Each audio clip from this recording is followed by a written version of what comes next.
WWE resets with Crown Jewel.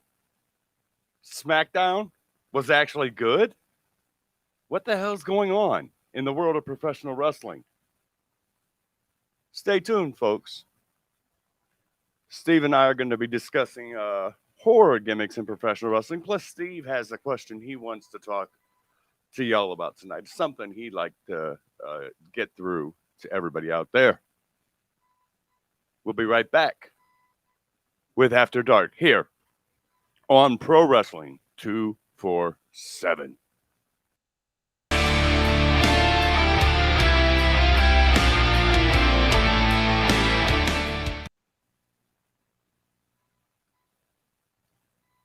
Well, that stuff worked, right? How you doing, Steve? I'm doing. You moved? Yeah. You moved? Yeah. Where'd you move to? Yep. Just a different part of Fort Wayne. Fort Wayne. Got a it's an old plantation house that they divided into 4 apartments, and I have the biggest one. So I have a pretty huge room that was meant to be a bedroom, but I decided to make it my office. I figured I'd want to spend more time in the big, huge room than I would in a small room. So that's a good point. So have you noticed WWE, they did this Crown Jewel pay-per-view from Saudi Arabia, and it seems like they've done something positive because Raw and we'll see what happens on Raw, but SmackDown actually had a segment that made a hell of a lot of sense to start off the show, man. They had Roman Reigns come out. You know how they have the 15-minute interviews. Right. He comes out and he talks Brock, and they go to commercial break, come back, and of course, Brock's going to be there. So Brock comes out and he proceeds to smash Roman. Roman smashed everybody in WWE, by the way. Yeah, he smashed them all. Smashed all them dudes. They should have chosen a better word than smash, I personally believe. But hey, who the hell am I, right? 2021. If he wants to smash a bunch of dudes, he can smash a bunch of dudes. Well, he was smashing a bunch of dudes. He even said he smashed Brock Lesnar. So Lesnar shows up, and he gets his comeuppance on him. Then he proceeds to destroy everything at ringside after everything goes down. He tosses a referee. He tosses someone in a suit. He takes a camera and proceeds to destroy it on the ring post. So, and then what's his not general manager? What's his name? What's that guy's name? Adam Pearce. Yeah, Adam Pearce. Definitely not Raw general manager Adam Pearce. No authority figures there. Comes out and he suspends Brock. Don't ever do something like that when Brock's in the building, because he's going to come out and what's he going to do? You're going to eat it in F5. And that's what happens. So Brock's out. Roman don't have to worry about him for a while. They're not going to use up all their dates on his contract this time. So that was interesting. Charlotte and Becky just exchanged titles since they were champions and were drafted to different brands. They just handed over each other's title. And what else has happened in the world of pro wrestling? I don't know.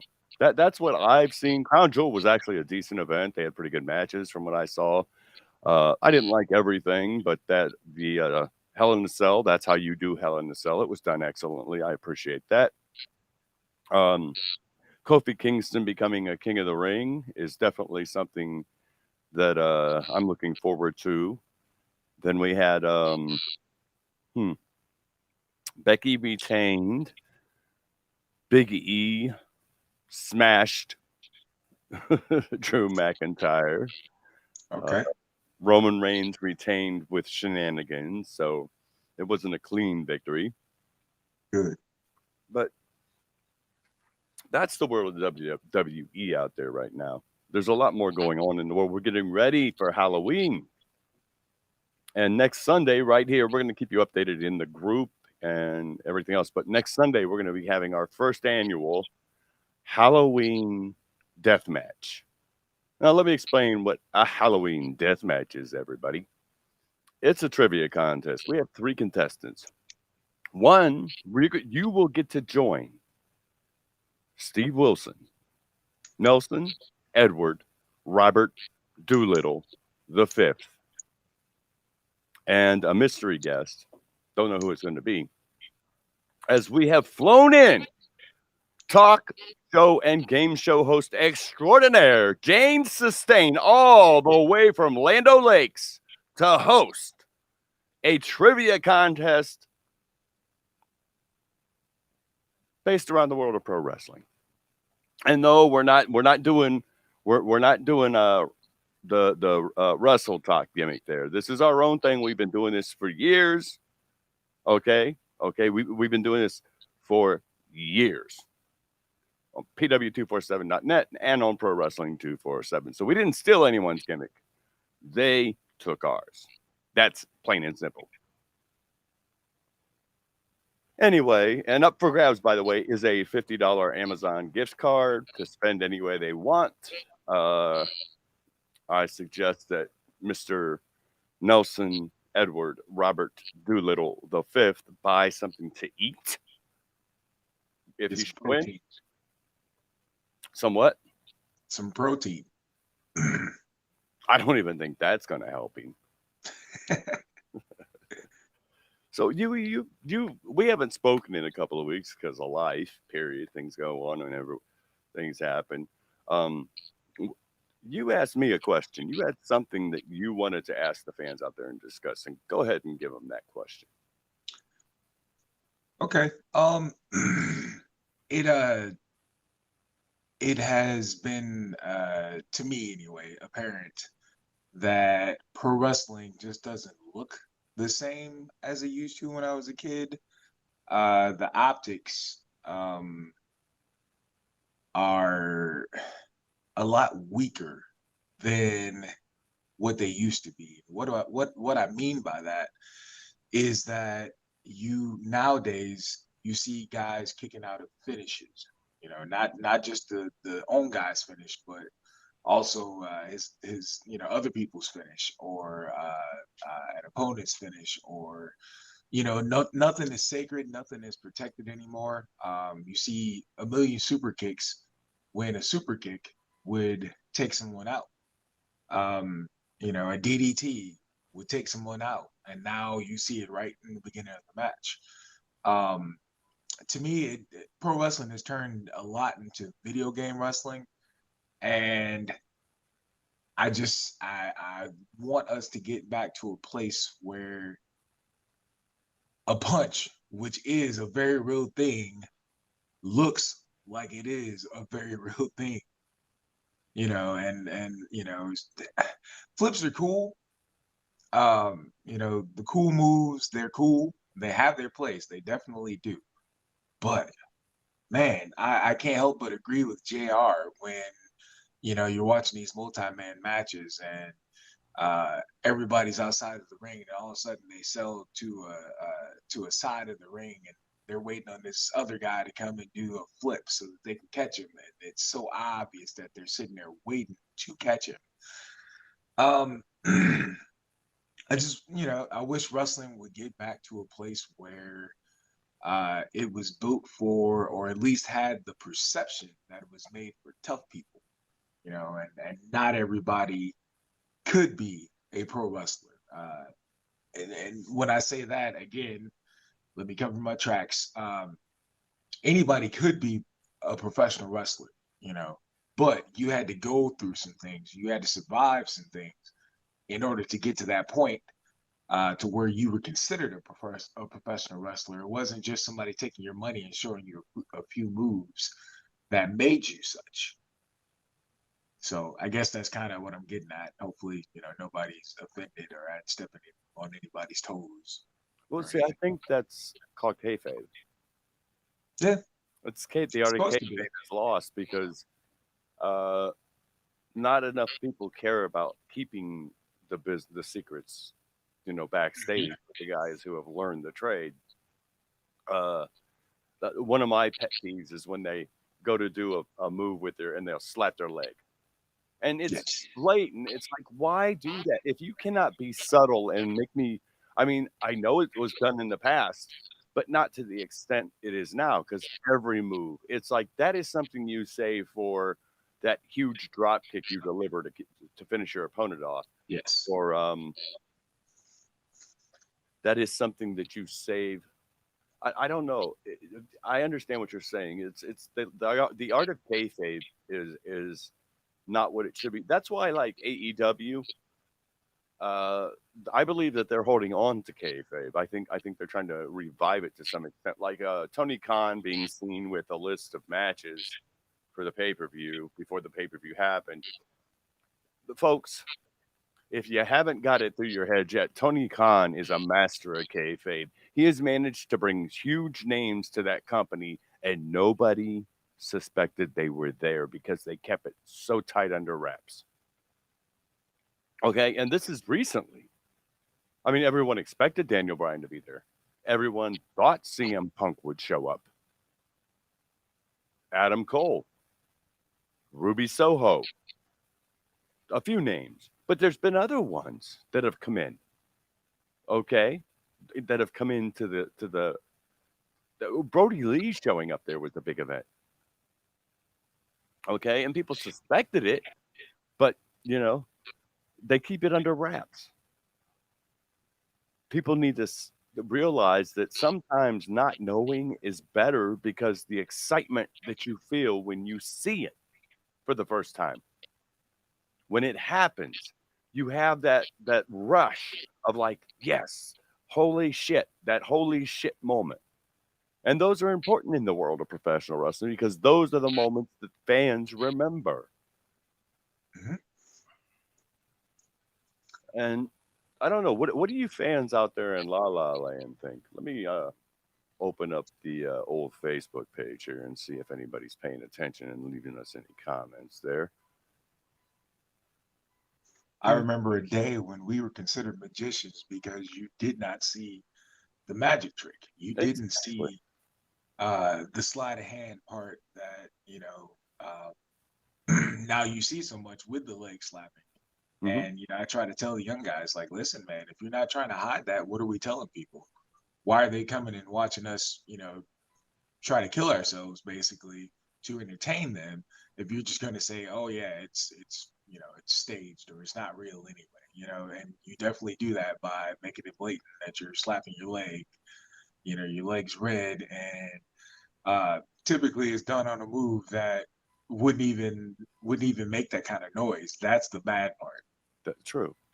That's very true. And it's disturbing when you think about it that they've learned that instead of being real, they're just trying to, everything seems to be a match starts and 2 minutes in, you're getting the finishing move. And as you said, it's not going to end the match. And Right. that's the problem because a figure four should cause a man to tap out every time. It's a punishing, grueling maneuver. And the breaking of that move is done with a rival that is such an extreme rival that they have learned how to master to counter that move. Yes. Um, when it comes to any type of a submission hold, if you're putting on a signature submission hold, CM Punk delivers a GTS unless it's a tough SOB who you legit think probably could kick out of one. A monster such as Kong. Getting a GTS is one thing, but are you going to really knock him out with one? It might take a couple. Look at the use of the F5 and the men that Cena has had to hit multiple F5s on to defeat with that move. FU. Well, it's an F5. We know what it is. It's Brock's move. Anyway, the thought of that is it's like very few men have had to take multiple ones to be defeated with that move. Okay, because that move is protected. And that's a big problem. Nobody protects the moves. When you have a guy that stands 6'3" tall, he's got arms that go from his shoulders to his toes, and he slaps a sleeper hold on or a full Nelson. And you build the fact that this guy is so strong he could snap their neck. Okay, they don't get out of it. They submit. Look at what they did with Miro and his finisher. Um, who else has a finisher that's the Tombstone Pile Driver? How many times has Taker had to deliver that multiple times? How many opponents? Very, very few in the entire history of his career. And that's the thing. Because that shows you that the promoter really doesn't value the business. And by promoter, I use that loosely. I mean, the chairman of the board, the man with all the money, or the man who supposedly has all the money, doesn't value the industry that he's in anymore. Um, so things like that happen, and we live with it. I don't know why we choose to live with it.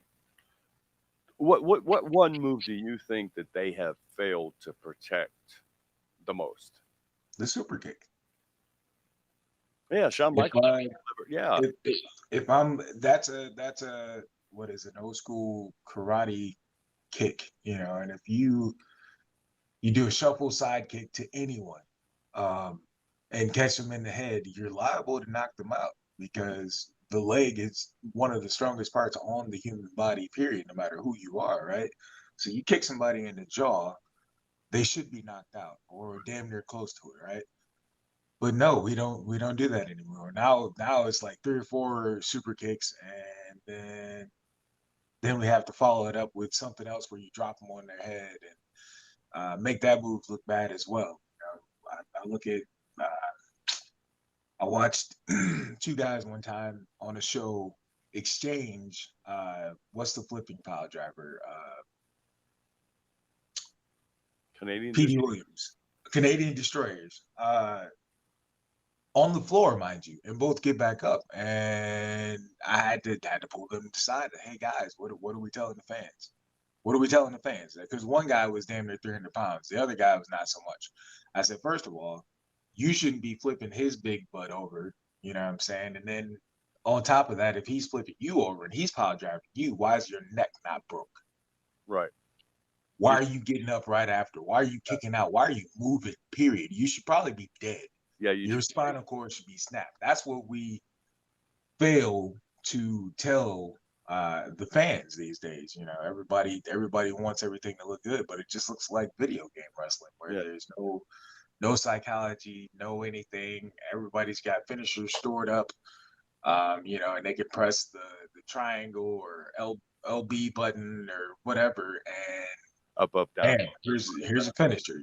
Yeah, and then not only that, but there's a finisher, and now he's going to kick out because this match has to go, you know, 20 or 30 minutes, and nobody is skilled enough to work an arm bar or an arm or wrist lock or you know, chin lock or anything like that, and keep the fans involved. And like with that scenario, it's a perfect thing. The old school, a guy would take a devastating move, and the referee would be out there checking on him.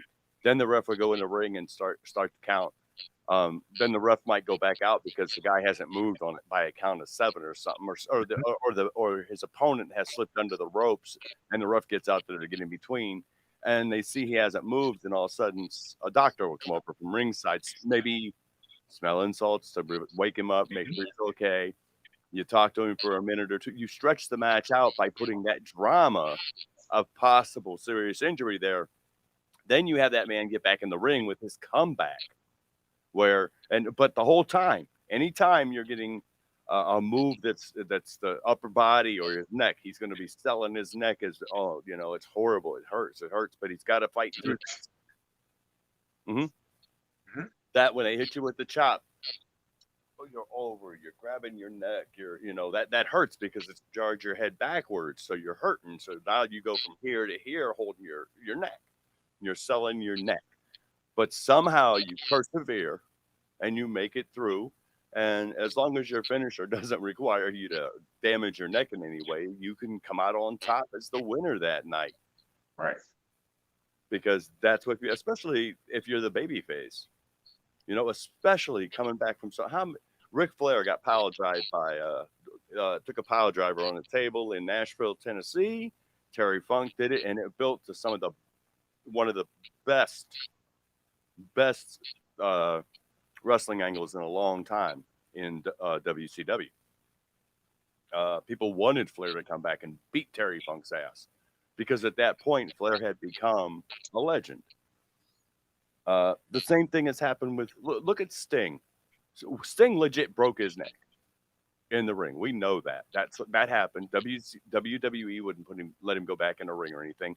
He's in AEW. He's doing limited stuff, but what he's doing is the right thing because here is a journeyman professional wrestler putting over young talent, and he's passing the torch to a guy like Darby Allin.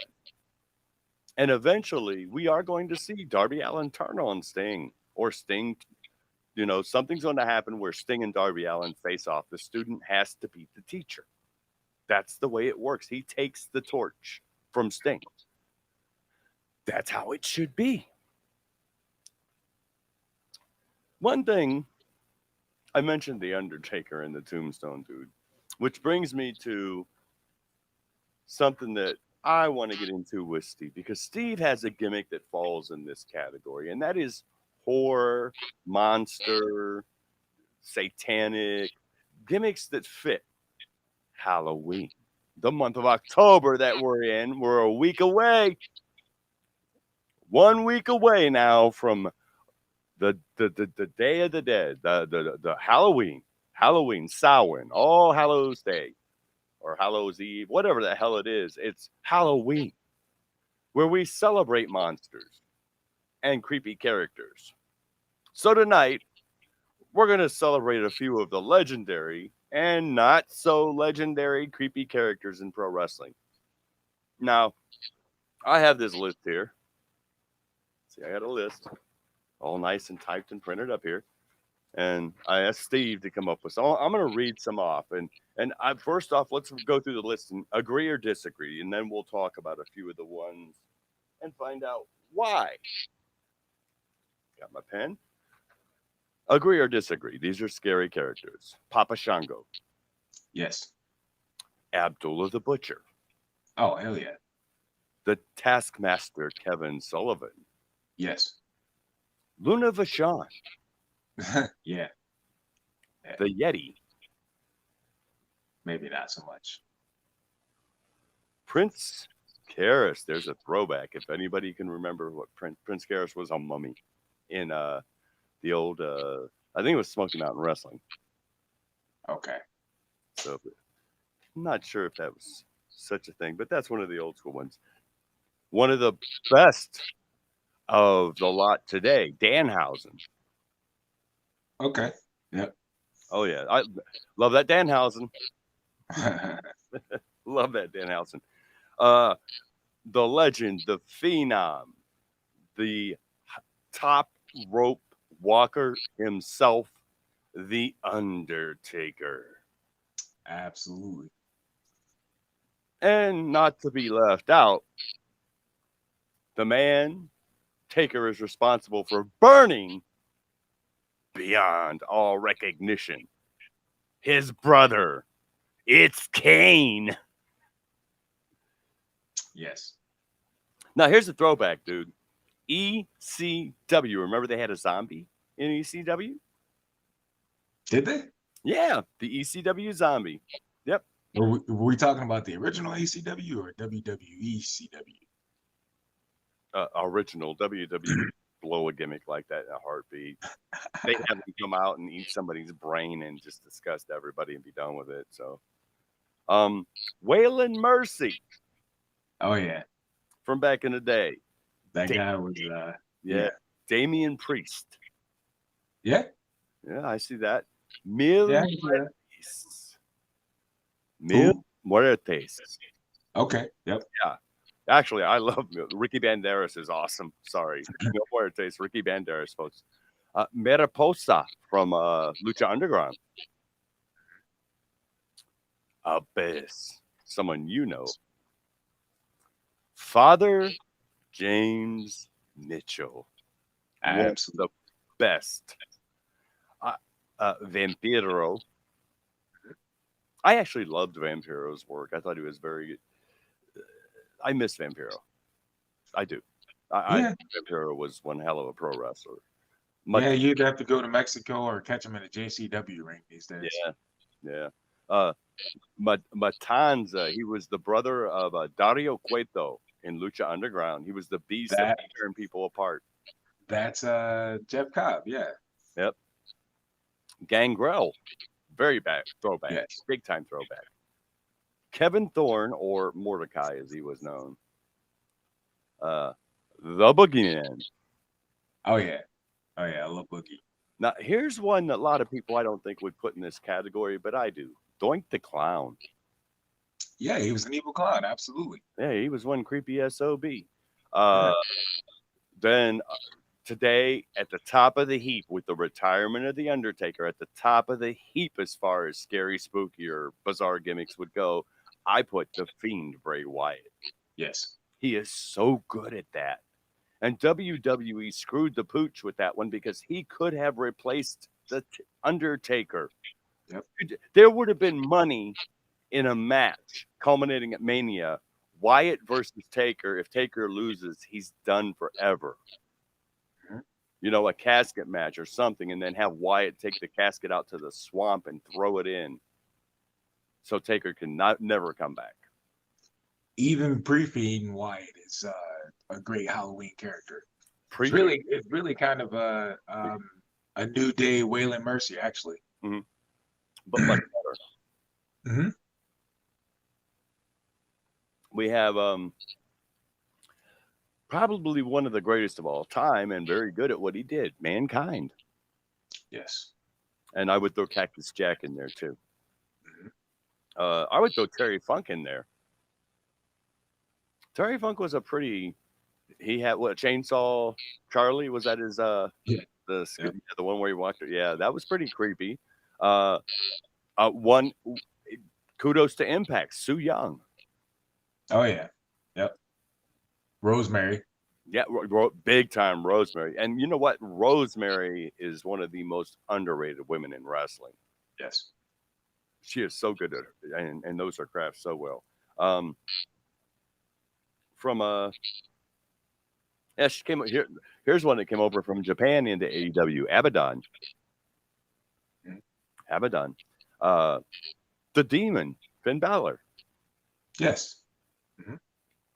Kamala, the Ugandan Giant. Mm-hmm. And then I finished it off with the late great Mortis. Okay. That's where my list finished off because I really couldn't think of too many more that I thought were pertinent. I would probably put a man like Killer Kowalski on this list.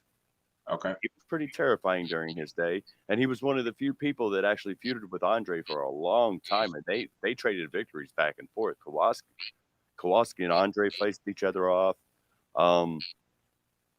There's other people out there that we could put into a group of talent that have had horror gimmicks. Some would say Sting. I don't see Sting as a horror gimmick. It was more of a vigilante type of gimmick, more along the lines of a Crow gimmick, and he wasn't exactly an evil guy. You know, Right. the thing that sets these wrestlers apart is that at some point in their career, they have played the evil guy. Except for Danhausen, he's just like the most aloof vampire ever on the planet. So, and I don't understand how come he doesn't just disintegrate in daylight. You know, he is a vampire, right? Right? Yeah, Right. be a vampire. So Danhausen, you know, you are very good, very evil. But please, if you're going to be a vampire, sell the gimmick. Don't eat garlic. And even your gimmick, Kong, is a scary gimmick. And scary doesn't have to be like Father James Mitchell went to that like demonic level with what he brought into the ring. You know what I mean? And it still does. James Mitchell looks like a guy you could see up at the altar of a satanic temple giving a sermon on Bloody Sunday or whatever day they celebrate on. But yeah, I could see that happening. So in the world of wrestling, why do you think gimmicks like this get over? Because every name I mentioned has gotten over. Abdullah the Butcher was over for decades. Kevin Sullivan, whether or not he was over, Kevin Sullivan has been a force in professional wrestling for 40 plus years. Luna Vachon, God rest her soul, was one hell of a talent. And if she were in today's women's, if she were in wrestling today, the way we do with we treat women now and respect their abilities and actually highlight them because they are excellent performers, she would be at the top of the list. Prince Karras, gimmick. Danhausen, this is a man who he's making a mark in the world of pro wrestling, but he's built his own YouTube channel up, and he has a cult following. He's entertaining. He knows professional wrestling, and the fans love him, even though he's the bad guy. They still care, and that's a cool thing. So I think he's one of those ones that'll be around for a long time. The Undertaker, probably the greatest horror gimmick of all time. Easily. And with that, we should also include the late great Paul Bearer. Yes. And how many people, when you were a kid, were walking around imitating that? I imitated the Undertaker like every time I would wrestle my cousins. I was a guy that set up. I wasn't selling your stuff. Because he used to scare me, and I would have nightmares of me running through graveyards and Taker doing that slow walk. And no matter how fast I ran, every time I turned around, he was right there. It's not real. I know. But similar to me dreaming about two-a-days every summer. So, the stuff stays with you. Oh, yeah. Kane, of course, one of the worst backstories in wrestling history. And when he lost his mask, they could have got prosthetics and done some makeup to his face, but what they did was just atrocious. It was horrible. Waylon Mercy, folks, for those of you who do not remember Waylon Mercy, he wasn't around for a long time. As Hillbilly Jim said, he wasn't there for a long time. He was there for a good time. Okay. Dan Spivey. Huh? Dan Spivey. Yeah, who actually was one hell of a professional wrestler.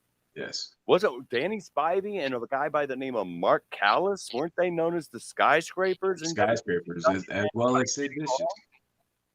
As well as Sid Vicious, yes. Yeah. There's three of them. Three big MFers. Yeah. Then we had Damian Priest. This is another one of those guys. Punishment Martinez. He's got this creepy vibe about him, but he's also a damn fine professional wrestler. Very, yes. Damn fine. Ricky Banderas, Mil Muertes. If you didn't watch Lucha Underground, I suggest you go buy the DVD set of all 4 seasons and watch it, because it's some of the most interesting. And to be honest, even though the way Lucha Underground was done was very theatrical, it's because of Lucha Underground that we now get these theatrical matches, which, some of them are really, really good. Some of them suck. Look at Undertaker's Last Ride. That was one hell of a match. And it was believable. It was a fight outside in the middle of nowhere. A graveyard is what it was. And AJ Styles and him worked a beautiful match. So you can thank Lucha Underground for that. Abyss. Folks,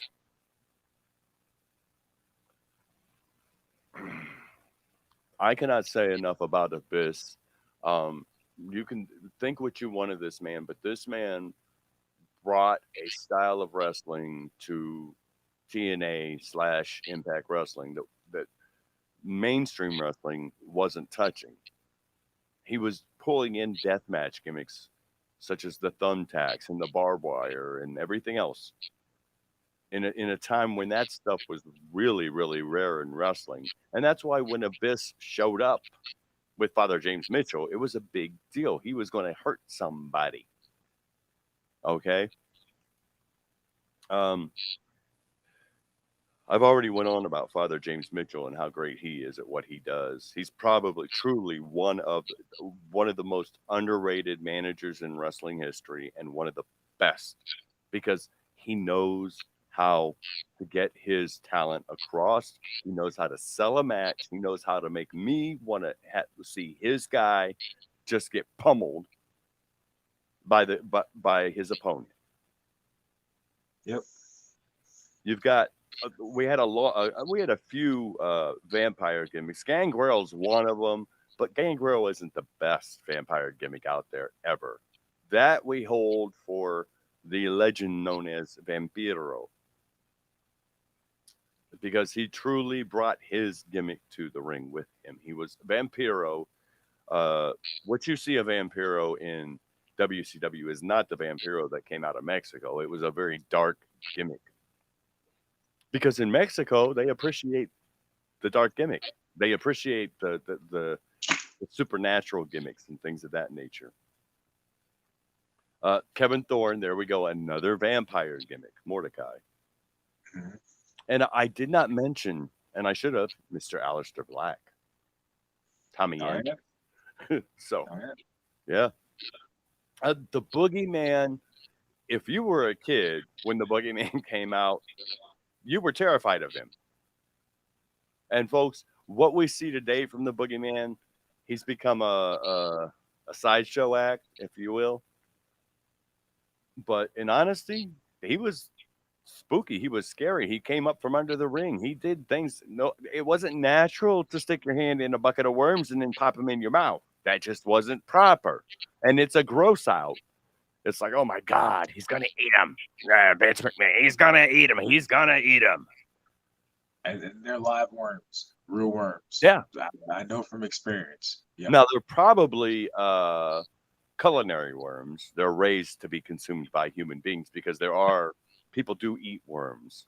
No, these are worms from the local worm farm. That's just disgusting beyond all belief. Absolutely. Absolutely.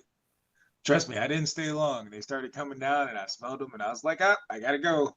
Out of here, baby. I'm out of here. Doink the Clown, probably one of the longest running spooky, creepy gimmicks. Because Doink, that music, oh my God, that was creepy. And this is after Doink came about during the time the original It TV show was being done. The creepy clown stuff was going on. But then before this, we had John Wayne Gacy had happened, the killer clown. And as we all know, there is a segment of the population that are afraid of clowns. It's a fear. Why? Because clowns are creepy. Very creepy. Just like Nick Anthony is creepy. Very creepy. One of the best heel moves I've ever seen is when I want to say he was wrestling Crush, but Doink pulled off his arm and hit Crush over the head with it. Oh yeah, that's great. See, that's just awesome stuff. Nobody would think of doing that these days in a ring. No, not at all. And you know it was a fake arm. You could tell it was a fake arm when the whole time. Well, I mean, nowadays, yeah. Back then, I couldn't. I was a kid and I was too enthralled in the action, and Well, they also fact make it seem real. yeah, and these larger than life characters, what I'm saying, these real life superheroes and real life villains were in there trying to destroy each other. Whereas, today you might get somebody who is supposed to be a heel, but he wants to sell t-shirts, so he feels like he has to go out there and try to pop the crowd, or or he hears a few cheers and he's instantly, trying to become a fan favorite instead of sticking to his job. Mm-hmm. Mm-hmm. That's why, like a guy like MJF comes out to the ring, the fans say things. He does an interview on Dynamite. He's coming to the ring on Dynamite, taunting Sting, and somebody in the audience says something, and he turns around, delivers a classic line by Ric Flair. Shut up, fat boy! I'm the one that's got the mic. Okay, folks. And by the way, when he came out the entrance, he did the Flair strut, just so you know. And I told folks we would talk about Flair later. Not right now, though, but let's just say you cannot erase. If I'm going to talk about Chris Benoit, and I will, We can't erase history. There are tragedies that happen. People make mistakes in their life, but we can't erase professional wrestling history. We can't take people out of the record book. Yeah. WWE may want to take everything that has to do with Chris Benoit off of their product. But the fact is that the Rabid Wolverine made a name for himself in the business, and WWE is partially responsible for what happened because of steroids, because they weren't doing enough to make sure their athletes were in good physical shape. They weren't giving their athletes time off to get injuries taken care of. They weren't recognizing that the toll that 300 plus days a year on the road takes on a human being to be away from their family, to not be able to. Eddie Guerrero died, and Chris Benoit went down a spiral straight to hell because nobody saw. And maybe it's because he was so good at hiding his emotions, because he was one of the few. He didn't say a lot. He didn't have to say a lot. He let his in-ring at work tell you the story. Don't forget about concussions. They had a big part to do with that too. The what? The concussions. Yeah. Your brain isn't right after that. And WWE to this day is fighting concussions. Oh, well, we're not going to let you work because you've suffered a concussion.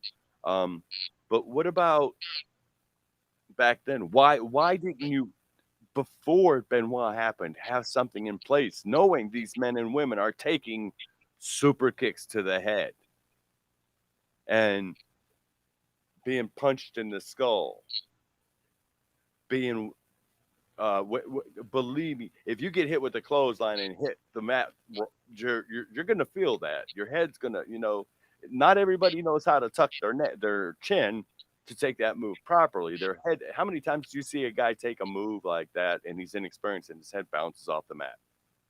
A lot. Ask Nelson Doolittle about that.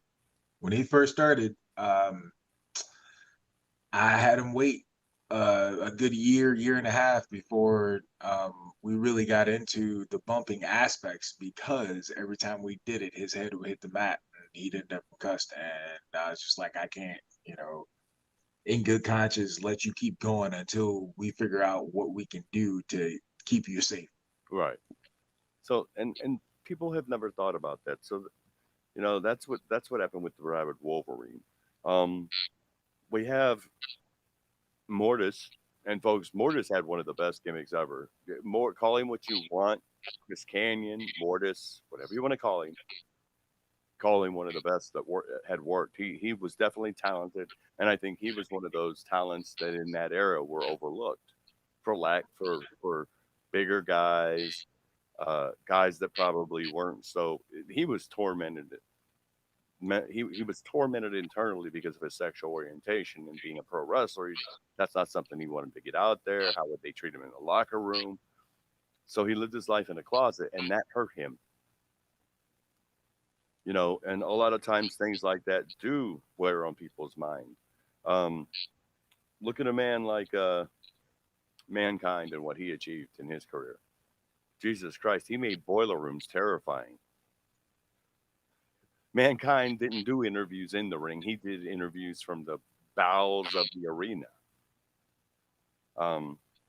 He played with rats. He laughed and ripped his own hair out of his head. Okay, that's creepy as hell.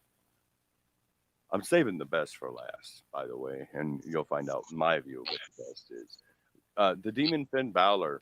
Now, I have problems with that because I think Finn Balor, Prince Devitt, is on his own one of the best. He doesn't need the demon gimmick. But when they use that gimmick, it should be for a very special reason, not just all the time. But there needs to be a reason that part of Finn Balor has come out, that we see the demon come to the ring. We have Kamala, the Ugandan Giant. Kamala, baby. Kamala, the Ugandan Giant, and his handler was Kimchi. Yeah. By the way, kimchi is a Korean dish. It's rotten cabbage and tomato juice, tomato sauce. Yeah, it's pretty nasty stuff. Yeah. So, but Kamala was a scary dude. He came with the big mask on, with the tusks and the spear he had, and the nose ring. That was always a scary gimmick. Even when we were young, that was like, yeah, okay, is he going to kill spear him through? I always wanted to see him use the spear. Mm. Just hurl that, heave that sucker at Hulk Hogan, penetrate the 24-inch biceps with the spearhead. I never got that. Why didn't they use that as a gimmick? It had to be a fake spearhead, but they could have done something to gimmick it where he cut somebody open during a match with it or something and got bloodied up. Right. Or, he got it turned on him and got split open with his own, they just, and boom, there's blood. We don't see that anymore. Abaddon. I'm afraid of her. I really am. She's up there with Sue Young. Sue Young creeps me out. Sue Young, I could see being that little girl in the ring well. Rosemary, I can't say she creeps me out because I love Rosemary so much. I just think she's an awesome performer, and I think I think she's generally a really decent human being. And then we go on to probably the best of the best right now, and that's going to be Bray Wyatt. There is nobody that has brought a horror gimmick and it wasn't. It's a gimmick that WWE didn't. They made a thought of it, but they didn't make it. And there's a big difference between a promotion thinking of a gimmick and the gimmick being made, because anybody could have been Hulk Hogan, came along at the right time, given the right, anybody. Nobody could have been Macho Man because Macho lived his gimmick. Okay. How many times do we see guys talk about the gimmicks WWE had for them? What they were supposed to be when they got there. They were going to be this. They were going to be that. When they got to WWE or WWF, this is what we want you to do. Look what they did with Dusty Rhodes. Dusty Rhodes made yellow polka dots fashionable. Okay? Just like Goldust took some crap gimmick and became legend. Although he creeped us out big time with his antics back in the day, as time goes on, and Dustin can't deny, because Goldust is one of those legendary characters in pro wrestling that no one will ever, there'll never be another like Goldust, okay? It's sort of like somebody putting on a mask and calling himself Mr. Wrestling #2. It just is never going to work again. Or a guy slapping on a mask that's red, white, and blue saying he's the Patriot. Now, the Patriot was not the greatest gimmick on the planet, but he had his time. And he's become, that character has become infamous in the world of pro wrestling. Nobody will ever be able to put on a skirt, paint a star and a moon on his belly and say he's Kamala. Nobody. Because these men made their gimmicks. If it weren't for Christopher Parks, Abyss would be nothing. If it were not for Mick Foley, Mankind would have been nothing. If it weren't for Mark Calloway, The Undertaker would have been nothing. And that's just the bad part. And it's horrible. It's horrible when you think about it, because today everybody's cookie cutter. We don't like Bray Wyatt, what he's done with the Fiend character or the Bray Wyatt character. He became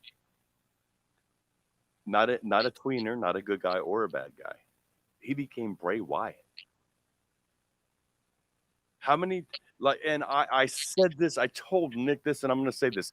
The greatest of all time is Chris Jericho. There is no doubt in my mind, because how many performers out there walk into an arena and If there's 25 or if there's 100,000 people out there, guess what? The entire audience is singing their theme song without any music.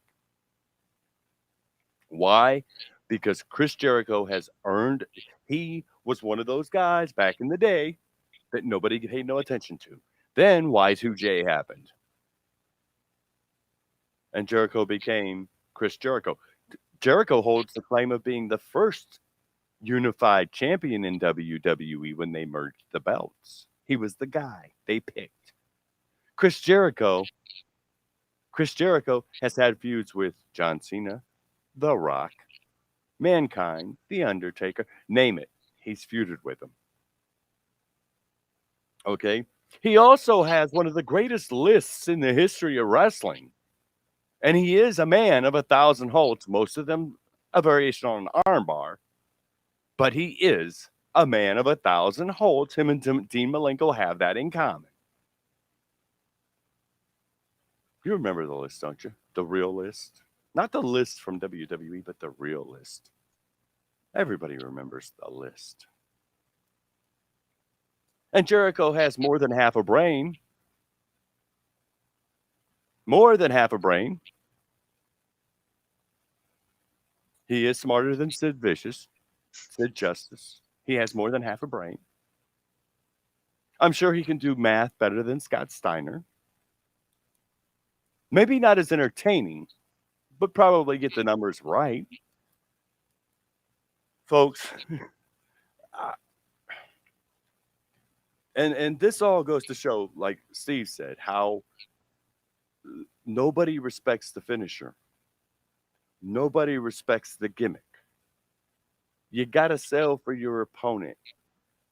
If you're not going to sell something, make me believe that it wouldn't affect you. You know, Sting got a who was it? Wardlow did something to Sting, and Sting got out of it. You know, Sting was doing Sting, and he turns around. No, it was Sean Spears did it, and then he fought off Spears, and then Wardlow turns around and clobbers him from behind. Well, that takes Sting out. Okay, and that's how you do it. You know, when you have an advantage in numbers, and WWE is doing that right with the Roman Reigns right now and the Usos, the family. You know, you do what it takes. It's like the Horsemen. They did what if two of them were in the arena, you saw them both in someone's match because you know they were going to cheat their asses off to keep their titles. I miss that. I miss a heel doing heel stuff to win. You know, it's always great when you see a heel pull the tights to skin a victory over somebody they probably should have been easily because they're too worried or too involved in thinking about what happened. And yes, you are right. Yes, you are right, Justin. I would say that the Willow gimmick is what was supposed to spooky gimmick. It was one of those scary gimmicks. Yeah, it is true, Whitey. But promoters, boards of directors, the people in power, and the men and women that are out in that ring have forgotten that professional wrestling is supposed to be real. You have to make me believe. Make me be a 52-year-old man and say, it's still real to me, damn it. Okay, when I see men and women do things that I don't think they could do, that impresses me. When I see people deliver a move that is unique, that I haven't seen before, that impresses me. When I see men like Daniel Bryan and CM Punk get in the ring and put on, at this stage in their career, excellent matches still, you know, that impresses me. Now, I've never been a huge CM Punk fan, and I never am going to be one. But he garnered my respect because he spent 7+ years away from the business. Okay? He spent all that time away from pro wrestling. He came back, and he's missed a step or two. That's evident. You know, he's not the old gray fox ain't young as he used to be anymore. but he's also using his name and notoriety to get over other talent, which is what he should be doing. Because the first person to give him to defeat him will have made a name for themselves. Because if you don't know, he's undefeated right now in his matches, and he'll probably stay that way, and it should be that way for a long while. Let him go undefeated. No one can. He's the best in the world. So who can beat him? Who can beat him? And who can beat what's going to happen here next Sunday night? Who can beat? Who can defeat their opponents as we present the Halloween Deathmatch Trivia Contest next Sunday, right here at Pro Wrestling 247.